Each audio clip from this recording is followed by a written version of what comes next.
Boa noite, aqui Thiago Lima do GE.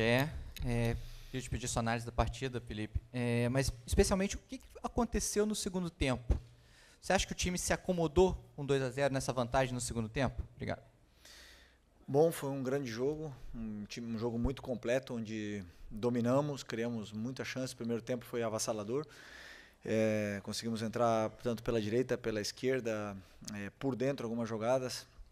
Criamos muitas chances e acabamos com o resultado 2-0. No segundo tempo, obviamente que meu time não baixou, não foi nem um pouco o motivo. Eles mudaram de sistema, colocaram 5, se protegeram.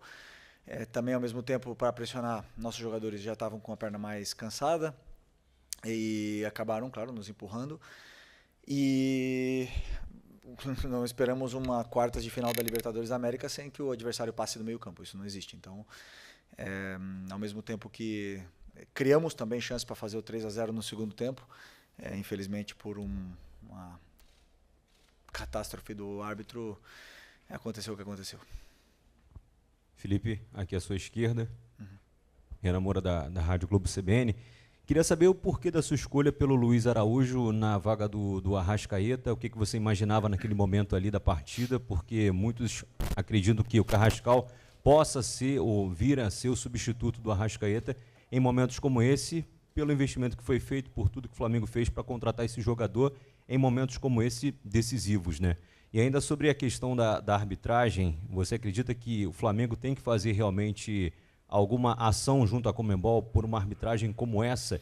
Que tipo de arbitragem você hoje observa? Uma arbitragem que pode ter sido até tendenciosa para manter um jogo vivo para a segunda partida? Antes do Felipe falar, vou pedir que vocês façam uma pergunta a cada um, tá bom? Ok, a escolha do Luiz Araújo pelo Arrascaeta e do Bruno Henrique pelo Pedro, porque naquele momento nossa equipe estava perdendo o domínio do jogo, estava perdendo o território, com a bola eles estavam muito bem, sem bola já não estavam voltando do mesmo jeito que estavam no começo do jogo, e nosso time começou a sofrer. Então optei por colocar pernas. Para mim, não importa se o jogador custou 100 milhões ou se é da base. Eu coloco o que eu acredito que seja melhor para a equipe. E não importa também se ganha 5 mil ou se ganha 5 milhões. Vai jogar o que eu achar que é melhor para a equipe naquele momento. Então eu não penso porque o clube gastou mais ou gastou menos. Eu acho que naquele momento eu acreditei que com o Bruno e Plata pressionando, nós iríamos recuperar esse domínio territorial, conseguiríamos pressionar melhor e com o Luiz também, que consegue ter perna para fazer toda essa ala que a gente estava precisando, que o Varela já estava precisando de ajuda. E assim foi. Nosso time já estava bem outra vez, estava saindo e conseguindo pressionar melhor o time deles. Não estávamos sofrendo em nenhum momento, mas como eu falei, né? Infelizmente o árbitro errou. Boa noite, Felipe. Aqui, Sidão Marinho da Eleitoral News. Queria falar também da arbitragem, porque pelo que aconteceu hoje, não sei se você vai querer adentrar em relação a isso. Tiveram vários lances que a arbitragem interferiu no jogo, a expulsão do Plata de forma equivocada. Tem um possível toque de mão no gol também do Estudiantes, que fez o primeiro gol para deixar a partida viva para a volta. E ainda teria uma conversa do quarto árbitro com o Estudiantes para tirar um jogador que estava fazendo muitas faltas dentro do gramado. Como você recebe isso, a sua maneira de ver toda essa arbitragem que teve dentro do campo, de que maneira você vai trabalhar com jogadores também para o jogo da volta? Porque é na Argentina e a tendência é que isso seja intensificado. Obrigado. Pois é, infelizmente hoje o árbitro quis ser protagonista do jogo. E o árbitro que quer ser protagonista, ele apita desconcentrado, ele não olha os lances que tem que olhar. Você citou alguns, mas tem um pênalti do Lino no primeiro tempo, existem várias faltas com cartões amarelos, uma arrogância, uma prepotência extrema com os nossos jogadores e uma permissividade muito grande para o time deles. E essa arrogância, essa prepotência do senhor Andrés leva com que várias famílias hoje saiam daqui prejudicadas, né? Um trabalho todo sendo feito prejudicado por um árbitro protagonista. E a única coisa que eu gostaria é um pedido de desculpas e reconhecer o erro, né? Reconhecer, porque todo mundo erra, eu também erro. Se ele reconhecesse o erro que ele fez, que cometeu, para mim tá tudo certo, mas já sabemos que isso não vai acontecer. né? Então, não, eu vou continuar. Mas não muda nada, porque, como eu falei para meus jogadores, nós vamos ir para ganhar o primeiro jogo e da mesma forma que foi contra o Inter, vamos ir para vencer na casa deles. É o nosso objetivo. Independente do resultado, hoje foi 2-1, poderia ter sido 1-0 para eles, poderia ter sido empate. A gente tem que ir para vencer todos os jogos e vamos fazer isso. Boa noite, Felipe. Aqui. Sim.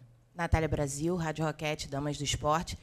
Só complementando o que o amigo perguntou agora sobre a arbitragem, ele até falou na pergunta dele, mas na sua resposta você não especificou esse fato ocorrido, que o repórter que estava em campo, da detentora de direitos, trouxe a informação de que o quarto árbitro havia informado ao treinador argentino para que ele fizesse uma substituição, porque o jogador dele corria risco de ser expulso pelas entradas que estava fazendo, e que os jogadores do Flamengo teriam até mesmo cobrado, né, sobre isso. Então, eu queria saber se, de fato, vocês tiveram acesso a essa informação.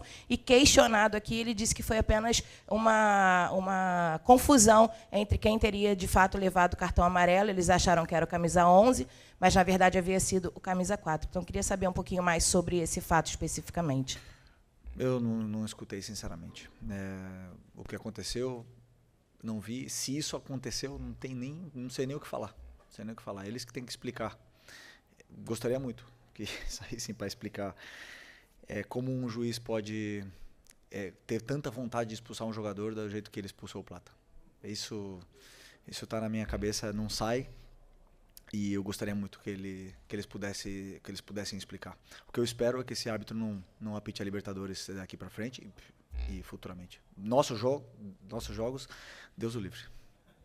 Felipe, aqui, você tem uma sequência que você não vai ter tanto tempo para treinar e você valoriza muito isso. Você tem um treino amanhã, um treino sábado, joga domingo contra o Vasco, e aí você tem uma viagem para a Argentina já na terça, treina na Argentina sexta e volta para o Brasil para poder enfrentar o Corinthians. Queria saber como é que está a sua equipe, assim, principalmente no quesito físico, para essa maratona de jogos aí que vai ter pela frente agora, Vasco, Corinthians, sendo que para o Flamengo, cada jogo do Campeonato Brasileiro também é uma decisão, visto aí o segundo e o terceiro lugar a poucos pontos. Obrigado. Bom, fisicamente estão todos muito bem. Estamos aí a ponto de recuperar também o Alexandro, talvez o Jorginho. E o Eric também está já no campo, né? Ainda falta um tempo para ele, mas acredito que todos eles estão muito bem, eu vejo nos treinamentos, vejo na vontade que todos têm de jogar e de competir, então estamos preparados para essa maratona. Eu acredito que quanto mais eles jogam, melhor eles se sentem e vamos ter dias suficientes para recuperar para essa maratona de jogos. Felipe, aqui no meio, tudo bem? Boa noite. Gabriel Órfão, canal Paparazzo Rubro Negro, Revista Placar. Felipe, ainda falando um pouco sobre a questão da arbitragem, você falou da expulsão do Plata. A gente viu uma reclamação do Plata nas redes sociais, falando da ausência da análise do VAR também no lance que resultou sua expulsão. Poderia até mesmo ser considerado um pênalti para o Flamengo ali, estava próximo da entrada da área, não sabe muito bem se foi dentro ou se foi fora. Mas eu queria que você falasse também sobre a ausência do VAR em certos momentos, em certos lances que acabam, que como você falou, todo mundo pode errar, a arbitragem pode errar, é normal ali na questão do jogo, mas o VAR tem a possibilidade do replay, de enxergar vários ângulos. Como é que você enxerga a ausência do VAR em alguns momentos específicos da partida que pode acabar prejudicando os clubes? Obrigado. Como eu falei na pergunta anterior, a única coisa que eu espero é que não se fale de arbitragem. Para isso, eles têm que fazer o trabalho deles. Toda vez tem que vir aqui e falar. Vocês me conhecem bem, eu não gosto de falar de arbitragem, mas eu tenho que falar de VAR, tenho que falar de árbitro, tira o foco do que realmente é importante, que foi o excelente jogo que fizemos. Isso que me deixa realmente triste. Mas no lance da expulsão em concreto, eu acho que até a regra diz que ele não poderia ter entrado o VAR, né? Nas outras sim, mas fazer o que passou. Vamos para a próxima. Felipe, tudo bem? Boa noite. Júlio Miguel Neto da Rubro News TV. Os últimos jogos tem sido notório que o ponto forte do Flamengo tem sido esse Jorginho, Saul e Arrasca, né? Muito sólido esse meio-campo do Flamengo ofensivamente. E justamente num determinado momento do jogo você não tinha os três. O Jorginho, que não atuou, Saul saiu, né?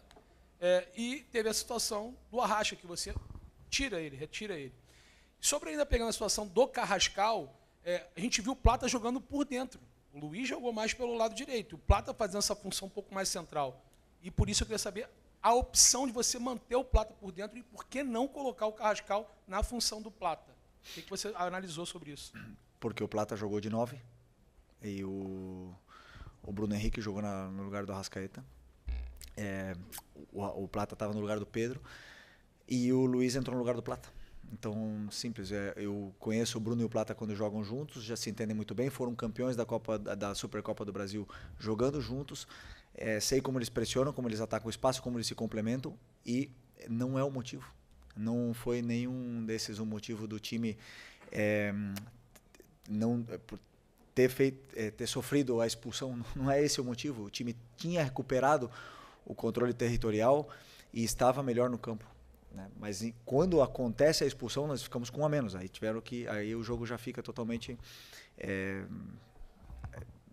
desconfigurado. Mas até então essa substituição nos levou outra vez à área do Estudiantes com o controle absoluto do jogo e principalmente da nossa fase defensiva melhorou, que era o que para mim estava precisando e nós estávamos perdendo muito terreno com o cansaço do Pedro e do Arrasca. Felipe, aqui, Raíza Simplício da Gol Brasil e da Placar. O técnico do Estudiantes, né, ele falou sobre o início de jogo do Flamengo, que foi muito bom, o Flamengo pressionando, e ele destacou que o Flamengo que a pressão do Flamengo em si não surpreendeu, porque é um time que sempre pressiona, mas que a precisão do Flamengo surpreendeu no início do jogo. O Flamengo fez os 2 gols, poderia ter feito 3, 4 no primeiro tempo. E aí ele diz que tamanha facilidade que o Flamengo encontrou no início do jogo pode ter feito com que mentalmente, né, os jogadores do Flamengo depois baixassem um pouco. Ele falou que no entendimento deles pode ter acontecido. Eu queria saber de você se de fato isso pode acontecer, ter acontecido no decorrer do jogo. Né, dentro de campo, os jogadores acham que estão encontrando mais facilidade, aí baixa um pouco. Se você acha que foi isso que aconteceu ali em boa parte do segundo tempo do Flamengo, o que você entende que aconteceu para baixar um pouco antes da expulsão, claro? Sim, já expliquei na outra.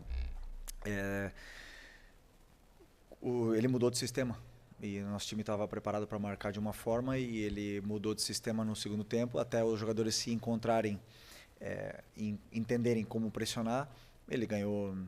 Os jogadores ganharam tempo, conseguiram sair da pressão com mais facilidade, mas mesmo assim, esses mesmos jogadores criaram 3 chances de gol, 2 claras e uma terceira ou quarta ali com o Plata e com o Lino, também chances de gol para poder fazer o terceiro no segundo tempo. E não sofremos defensivamente, né? E já começávamos a sofrer depois com o cansaço, mentalmente não. Felipe, Isaac do Flavoz, na mesma situação que a Raíssa colocou da fala do treinador, da questão do mental, ele também disse que o mental dele é forte, que vai usar muito isso para poder virar o jogo na volta. Como é que está o mental do Flamengo? Porque ele falou do mental dele. Puder falar um pouquinho do mental do Flamengo, ainda mais depois de uma situação infeliz como essa, da arbitragem, com aquela situação do Plata não querendo nem sair do campo. Como é que está o mental do Flamengo para enfrentar os Estudiantes lá? Conhecemos bem os argentinos e como eles são competitivos e como eles lutam por cada centímetro do campo. Normal que o mental deles sempre esteja forte, porque é da cultura, né? Mas o nosso time, sabemos que fizemos um grande jogo. Fizemos um jogo muito completo em todos os sentidos e infelizmente tomamos um gol que diminuiu essa vantagem nossa no último minuto, com uma mão duvidosa. Mas os jogadores sabem bem o que fizeram. Nosso mental tem que estar o melhor possível para jogar contra o Vasco nesse final de semana, para poder tentar fazer um jogo e continuar na nossa caminhada. Como eu falei para vocês, esse grupo tem muita ambição, é um grupo muito ambicioso e querem fazer história. E vamos continuar trabalhando para isso. Felipe, Simon Ledo, do Coluna do Fla. A minha pergunta ainda é uma sequência sobre isso. A gente viu o Danilo, por exemplo, se negando a apertar a mão do árbitro no final, né? E a gente imagina como os jogadores devem estar revoltadíssimos lá dentro. Se nós aqui já estávamos comentando isso, é natural que eles, que são envolvidos direto, estejam bastante chateados. A gente sabe que a pressão lá na Argentina costuma ser bem pior ainda, né? E os árbitros tendem a ser ainda mais caseiros. O que você pretende fazer para que trabalhe esse lado emocional do grupo e que eles consigam lidar com isso lá? Continuar jogando da mesma forma que viemos jogando todos os jogos desde o começo do ano. Jogando futebol. Dentro do campo são os mesmos metros, os mesmos jogadores, e nós temos que ganhar jogando futebol, mais nada. E sei que a minha equipe vai para fazer isso. Vamos tentar fazer um jogo perfeito do mesmo jeito que foi aqui, para tentar vencer. Oi, Felipe aqui, David Sharp do Antenados na Jogada. É incontestável a arbitragem, o quanto atrapalhou, não tem como dizer o contrário. Mas assim, o Flamengo poderia, como você mesmo disse, fazer mais gols no primeiro tempo, teve pelo menos mais uma chance clara e meia, digamos assim. Só que depois disso fez o segundo gol muito cedo, com 9 minutos. Teve mais 2 chances e a partir dos 30 eu vi que talvez tenha se acomodado um pouco, não sei se você tem a mesma visão, inclusive não estava marcando nem tão alto e nem tão baixo, deu uma recuada, mas em alguns momentos não estava pressionando tanto.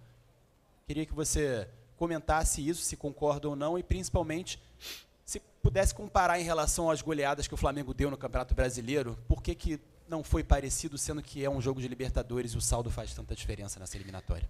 Porque quartas de Libertadores. E tem um time que chegou nas quartas da Libertadores e está entre os 8 melhores da América. Não existe jogo fácil, né? Realmente, você falou, nos primeiros 30 minutos, praticamente um amasso e tudo mais. E os jogadores cansam. E os jogadores adversários também reagem e mudam e se adaptam e começam a entender um pouco melhor o jogo e trocar as marcas que eles tinham e começam a se ajustar dentro do campo. E claro que eles vão jogar, obviamente, não esperávamos outra coisa. Vou fazer outro exercício. Se tivesse começado tomando gol com 1 minuto e virado no último minuto, agora estaríamos aqui super felizes e tudo mais. Então, o resultado final é o que ficou, mas o que foi feito no campo não me engana. Tudo que foi feito no campo hoje foi tudo planejado. Os jogadores entenderam a perfeição, tiveram, como o teu companheiro falou, né, sobre tecnicamente estar praticamente perfeitos. E esse é o caminho. Temos que continuar do mesmo jeito para poder vencer lá. É o único caminho. Felipe, Gil Carvalho, Rádio Superando Gigantes Esportes, muito boa noite, parabéns pela vitória. Ô Felipe, eu observo que nós somos o único país da América do Sul a falar português. São 12 países, 11 falam espanhol, o Brasil é o único país que fala português. Quando a gente pensa num formigueiro, né, a gente vê o Brasil e os outros países. Você acha que é possível que esse formigueiro talvez esteja se armando, porque os protagonistas do futebol na América do Sul ultimamente têm sido os clubes brasileiros? Qual a sua opinião sobre isso? Não, nada disso. Na minha opinião, vai ganhar o melhor. Essa é a minha opinião. Jamais estaremos falando aqui de uma manipulação, isso não existe no futebol. Na minha opinião, existem erros graves e onde os que erram têm que pagar as consequências, né? E isso é uma coisa que acontece. Mas vamos ver o que vai acontecer no final dessa Libertadores, mas nós vamos lutar até o último segundo porque queremos muito chegar nessa final. Aqui, Felipe, boa noite. Marcos Martins, do canal da QSRN. Você ressaltou na última coletiva a importância do Jorge Carrascal, principalmente como uma reposição, um substituto para o Arrascaeta. Hoje você acabou substituindo o Arrascaeta e não utilizando o Carrascal. Queria a tua avaliação em cima disso. Talvez o jogo não precisasse do Carrascal para uma maior retenção de bola no meio campo, mais criatividade. Não é uma crítica ao Luiz, até porque não foi por essa razão que o Flamengo sofreu o gol, evidentemente, mas só a sua avaliação em cima da não ter utilizado o Carrascal no jogo de hoje. Porque o Plata foi expulso. A próxima troca provavelmente seria uma delas, né? Seria o Carrascal pelo Plata, o Bruno iria jogar de 9 e o Carrascal jogaria ali. Naquele momento em concreto, repetindo pela terceira vez a mesma coisa, eu procurei pressionar o adversário. Não era controle de jogo, era pressionar e ganhar território novamente, não deixar eles ficarem confortáveis com a bola. E para mim, os dois que melhor pressionam, os três que melhor pressionam dessa equipe estavam no campo: Luiz Araújo, Plata e Bruno Henrique. Esse foi o motivo. Depois, com a expulsão do Plata, já tive que colocar o Danilo para tentar segurar e fechar todos esses cruzamentos e ele não pôde entrar. Felipe, boa noite aqui. Eric Viana, do Mundo Bola Flamengo. Apesar do fato da arbitragem ter condicionado esse jogo, principalmente ali na parte final, a gente viu algumas reações, um certo descontrole ali do time do Flamengo. E queria te perguntar, então, se esse certo descontrole poderia ter custado mais caro para o time do Flamengo para esse jogo de volta. Eu queria te perguntar se isso te preocupa para o jogo de volta, esse tipo de reação que os jogadores podem ter nesses momentos. Obrigado. Não perdemos ninguém pro jogo de volta, né? Só o Plata, né?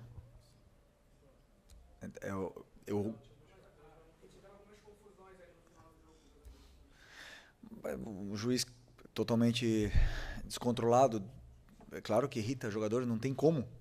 Todo mundo está irritado com o que aconteceu no campo. Não tem como, por mais que a gente tente manter a cabeça no jogo os 90 minutos, quando acontecem essas injustiças, que você, como eu falei, essa arrogância que você não deixa nem se aproximar o jogador de você, claro que essas coisas vão acontecendo. Agora, o que eu gostaria realmente é que fosse que nem na Espanha, que julgassem esse cartão amarelo do Plata e retirassem e ele pudesse jogar o jogo da volta, porque o Plata não vai poder jogar. E aí a gente não pode fazer nada. Isso sim me incomoda e gostaria que pudessem fazer igual na Europa.